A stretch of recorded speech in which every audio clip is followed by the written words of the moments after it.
So we're pleased now that Michael is with us here in studio. Hello there, welcome. Hello, Gloria. So when you say Surviving Vancouver, and it's a lovely book, Michael, and what are your interpretations of surviving? Well, all the meanings of it, I think back to my grammar class in school, and there's an adjective and there's a verb, and that idea of what's managed to survive and how has it survived. So this would be old neighborhoods, fine old buildings in downtown, a few of them, and then how do you survive? And that ranges from people coming here to be homeless with other people who are homeless, that kind of last best refuge for people. Heading west. Yes, it goes all the way back to the Great Depression of the 1930s. Or Plan B, do you survive Vancouver by leaving it? Do you leave it for part of the year? Do you leave it to move to a community where you feel that it's a little more sane than Vancouver is? And so we're ranging over all of these things and doing some analysis and trying to get to the bottom of why has this gone so crazy over the past 20 or 30 years? Well, yeah, and you have been documenting this for more than 40 years. I mean, you put out Vancouver the way it was 40 years ago, and just looking at your soft illustrations, watercolors, that type of thing. How have you changed the way the city and people are portrayed? Well, part of this new book is images that I published in the 1990s in a much gentler time than now. And so they're watercolors. They're me actually as a tourist in Vancouver, because at that point, my wife and I had a sheep farm in the Fraser Valley, and I would come into town almost like a tourist. And I'd go to the beach and look, and there would be freighters out there, all this sort of thing. And sometimes the weather would change unexpectedly, and I'd get these terrific atmospheric effects that I could capture in paintings. That still happens, Yeah, indeed, indeed. If I look up from my phone, I might even see it. Right. And but then the other thing is that there are, for example, binners. I can't do them in watercolor. I've got to do them in a kind of a harder style with more ink, with harder contrasts and so on. And so the way that I've portrayed the city has evolved over the years, because I just don't think that what I did 30 years ago is appropriate for now. So if you were to meet someone, maybe on travels or whatever, and you say, I'm from Vancouver, how would you describe the city today? A beautiful city that is going through really intense growing pains, not unique to Vancouver, but a combination of something of a collapsing economy here, not the economy that there was even 30 years ago, 40 years ago. So frozen wages effectively, and housing costs going through the roof, and let alone the food costs and all the other things that people have to deal with.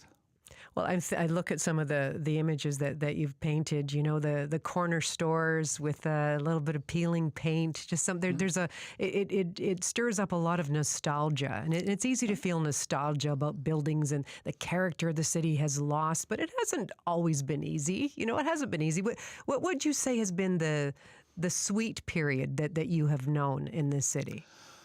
Well, probably sweet when I was young in the 70s. So, it's hard not to feel that that's a sweet time. So 80s, pretty good. 80s had Expo in it, so that was exciting, but it was also a time of real upheaval, of real change. 90s, everything seemed to settle down. The civic government of the time seemed to just be in touch with people much more. And then after that, really at the millennium, the whole development thing just goes crazy. And just a second, let's just stop there. So civic government seemed to be in touch with the people. This would be under this mayorship. was Philip Owen as mayor, okay. and a kind of a big tent NPA with Harry Rankin and Bruce York, very very much on the left wing, Libby Davies, who were kind of keeping them honest in a way. And but a sense that not everything was under so much pressure. And then the provincial government at that time, of course, kind of kept its hands off municipal affairs. And there was also just not this divide, this real harsh divide, because in the 90s, the world of the internet, the world of social media was only beginning to be thought of.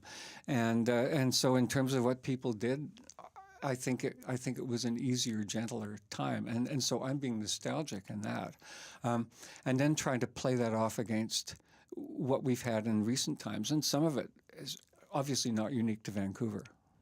No, so I mean, that's what I was going to say. There's cities that are changing and evolving all the time. Of course, you're not going to stop the clock on that. Let's talk about some of the towers you depict. Oh, well, I think the ones on Alberni Street, and there's really only one of the rather outrageous ones that's been completed now. The Alberni sort of looks like an axe handle sticking up into the sky.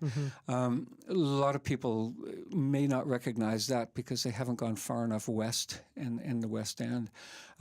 The Vancouver House one that leans out over the entry to Granville Bridge is another.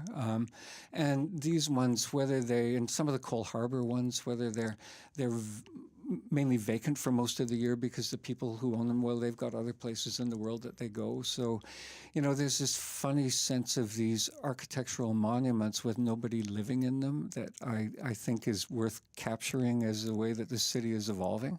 Yeah, well, I know you've labeled this in many of your books specifically about Vancouver, but what about beyond our city boundaries where we've seen these big development booms, especially around transit hubs? You think there'll be a future book, Surviving Metro Vancouver, I guess? The kind of amazing Brentwood, and it's funny, I rode back and forth on the SkyTrain between Brentwood Station and Lougheed Station, and coming back in so that I could get the view that I wanted to in a drawing. I wanted to get the proportions of it correct, not the camera proportions. So yes, these astonishing towers, and the way that Burnaby has gone a different path, and to a degree Surrey is going in a different path too with that. But then Vancouver, the kind of tower communities, maybe that's going to catch up. Really nice to talk to you today. Thank you very much for sharing your work and I talk about your vision of the city. There's no question that there's a little bit of nostalgia in there. But there's something about what can we save and go forward, and the city changes, but we're not just throwing everything out as we move forward. You still love it.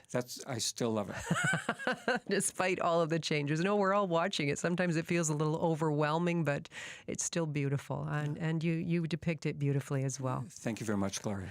That is Michael Kluckner, an illustrator and author of many books.